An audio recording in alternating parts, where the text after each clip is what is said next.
Eu não tenho a pretensão de ser um ombudsman da imprensa, mas muito antes de virar um comentarista político, me preparar para isso, ler, estudar, escrever, investigar, me tornar uma voz dissonante na comunicação, no rádio, principalmente aqui, né, onde comunico, onde exerço, através da verdade, o profissionalismo que me é permitido. Eu já era bastante crítico a duas posturas que talvez me incomodam muito na maioria dos profissionais, os nossos amigos, colegas, dos jornalistas. Eu acho que o viés ideológico mascarado de imparcialidade e o excessivo corporativismo. É verdade que esse espírito de corpo não é exclusivamente da imprensa. E existe, obviamente, em várias partes, em várias áreas, né? Várias profissões, mas nunca eu vi com tanto exagero, com tanto excesso, com tanta sobra, nada igual neste setor que é da comunicação, do jornalismo. Ora, os jornalistas dos principais veículos de comunicação de Guanambi e do Brasil, tá? Eu acho que no mundo, né, também, eles criaram uma espécie de clubinho, clubinho dos intelectuais, clubinho dos alguma coisa, clubinho dos patota, né, de tribo onde ninguém solta a mão de ninguém. São amigos, uma verdadeira, uma nação, né, digamos assim, uma grande tribo. Uma vez que você participa do clubinho, você tem toda a proteção pelos colegas, aquela coisinha toda, estará blindado de críticas, obviamente, até mesmo quando confundir coisas óbvias. Sei lá, como o céu é azul e o chão ou a grama é verde. Ou como no Brasil, na bandeira do Brasil, está escrito ordem e progresso.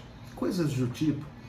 Como aquilo que está escrito na nossa própria bandeira, como eu disse, né?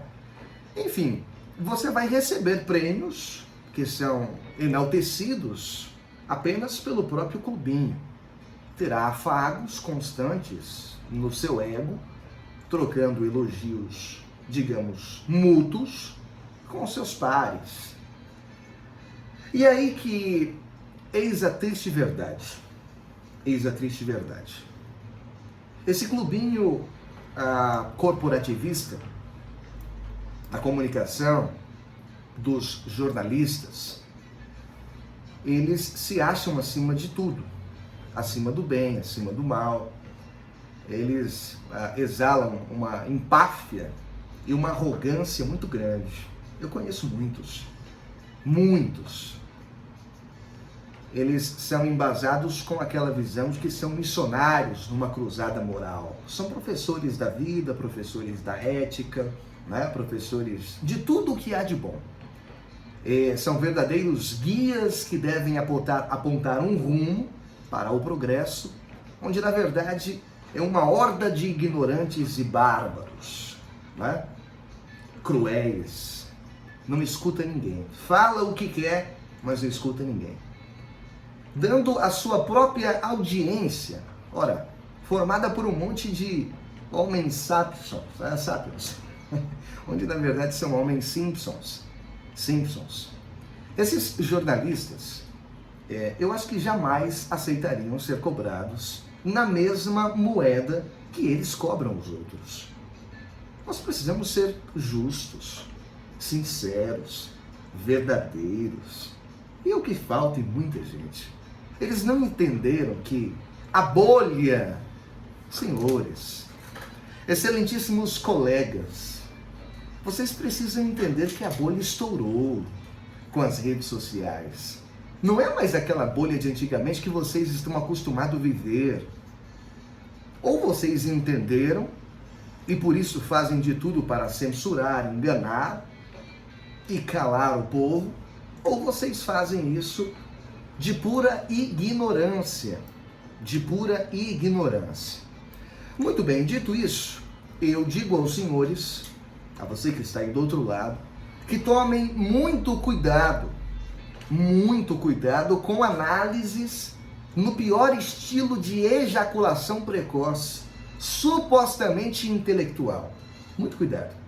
Sempre com um viés ideológico, principalmente, ou talvez, ora por coincidência, autoproclamado, né? Defensores da democracia, progressistas, militantes, apoiadores, né? Amigos dos homens trabalhadores, das mulheres, onde na verdade muitos analistas repetidos e repercutidos também por jornalistas proclamavam, melhor dizendo, que a vitória de Giorgia Meloni, né, lá na Itália, representaria um triunfo da extrema-direita. Um triunfo da extrema-direita. O preconceito foi cometido porque a candidata usou em sua campanha o lema Deus, Pátria e Família, originalmente atribuído ao fascismo de Benedito Mussolini, que governou entre 1883 e 1945, por aí, né? Que governou os italianos ditatorialmente. Melhor, essa foi a data que ele nasceu e morreu, né? Mas o governo dele, estou me lembrando aqui, o governo dele ditatorialmente ocorreu em 1920 alguma coisa até 1943, parece. Meloni explicou exatamente qual é a sua postura. E eu trago aqui uma resposta que durou cerca de 2 minutos, da nova mulher, né, Giorgia Meloni, acho que é isso, lá na Itália. Explicou exatamente qual é a sua postura política em apenas alguns minutos. Após o recado da vitória, respondendo a uma pergunta, ela disse o seguinte, abro aspas, por que a família é um inimigo? Ela perguntou. Por que a família é tão assustadora? Ela perguntou de novo. Há uma única resposta. Ela afirmou. Porque a família é o que nos define. É nossa identidade. Porque tudo que nos define, melhor dizendo, né, neste tempo, é inimigo para aqueles que não gostaríamos que tivéssemos identidade e talvez fôssemos somente perfeitos escravos e consumistas, talvez. Então, a identidade nacional está sob ataque. A identidade religiosa está sob ataque. Então, estão sob ataque as identidades de gênero e familiar. Eu não posso me definir italiana, cristã, mulher, mãe. Devo ser cidadã X, sexo X, genitor 1, genitora 2, tem de ser um número e não um ser humano.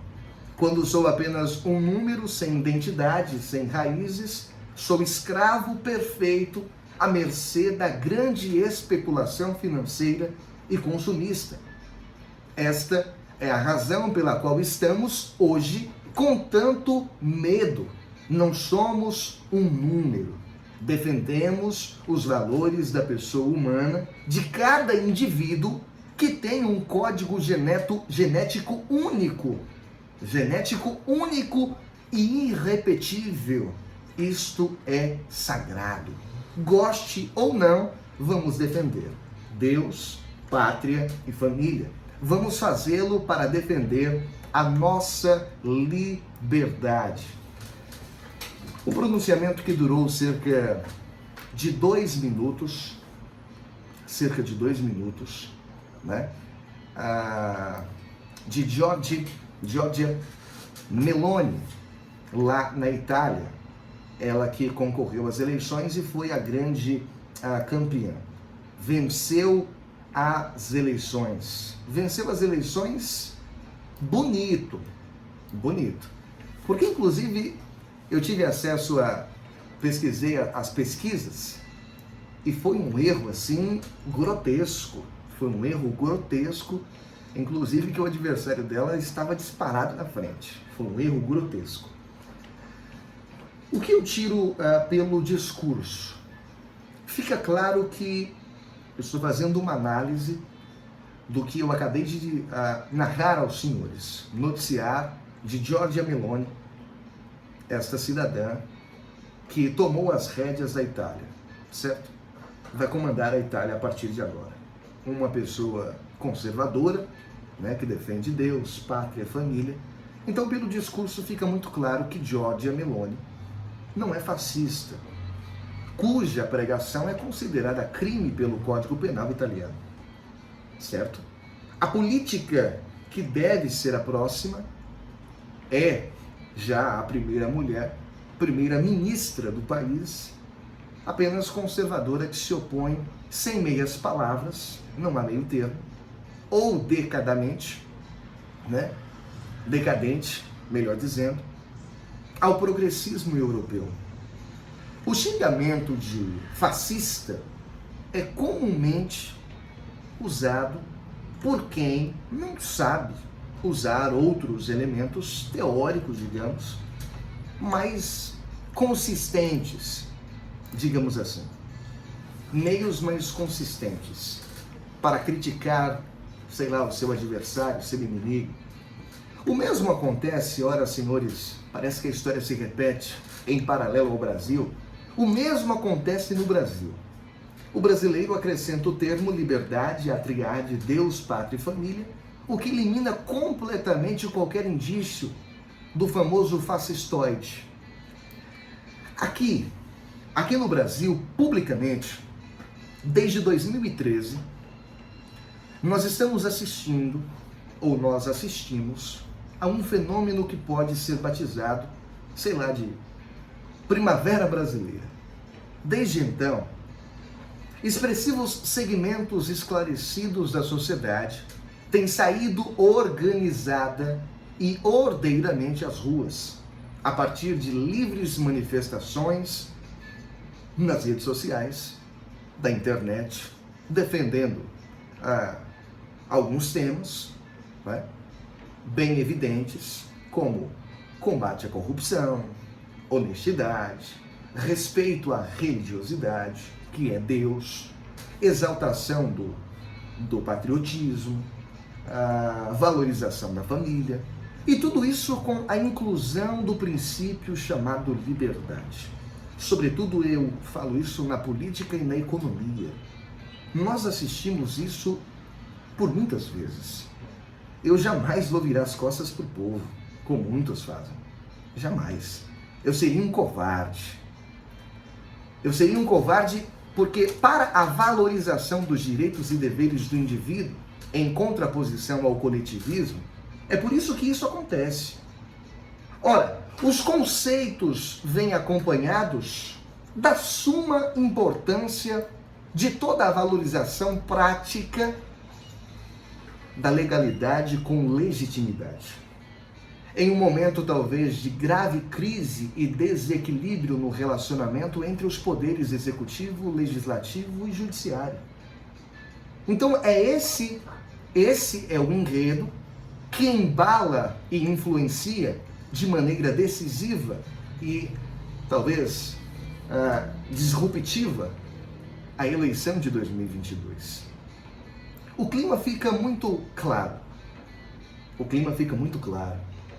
Porque está claramente polarizado entre os extremos bem definidos e facilmente compreendidos pela maioria da população. Nós temos aquela briga de sempre, direita, esquerda, honesto, ladrão, corrupto, conservador, progressista e tudo mais. No meio dos conflitos, de todos esses conflitos, alguns fenômenos perigosos. Alguns fenômenos perigosos. Existem vários. Se a gente fosse nomear aqui, seriam muitos. Muitos. Mas o que eu quero dizer é o seguinte: nunca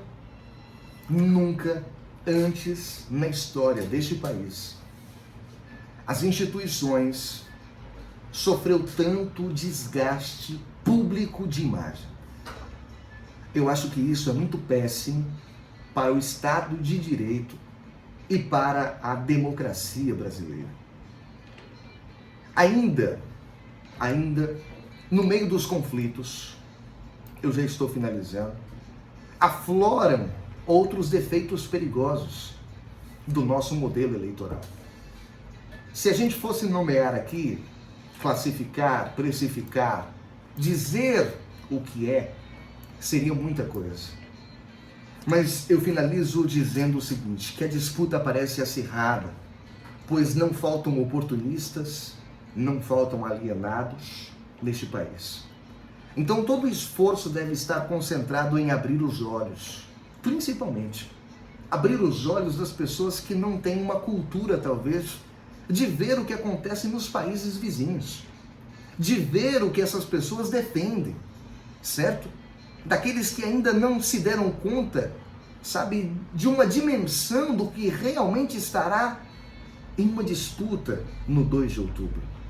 Eu acho que trata-se de um plebiscito sobre o nosso futuro.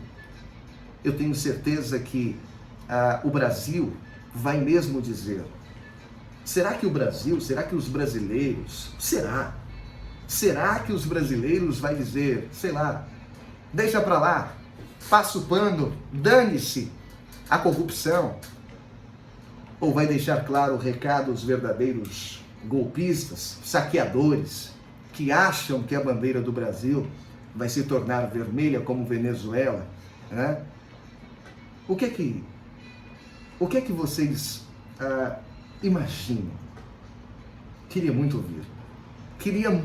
ouvir a comunidade guanambiense. Eu gostaria muito de ouvir os brasileiros. O que é que vocês têm a dizer? O que é que vocês têm a dizer? Eu acho que um jeito de identificar o déspota real é bem objetivo. É bem objetivo. Ele defende e pratica realmente a liberdade? Sim ou não? Ou quer apenas enganar você, enganar a nós? A resposta verdadeira fará você votar corretamente no dia 2 de outubro. Mas preste muita atenção. Se porventura você errar, você não pode depois cobrar o erro, né? Porque uma vez errou, já não é errando uma única vez, é errando várias e várias e várias vezes. Então, eu deixo para você escolher no 2 de outubro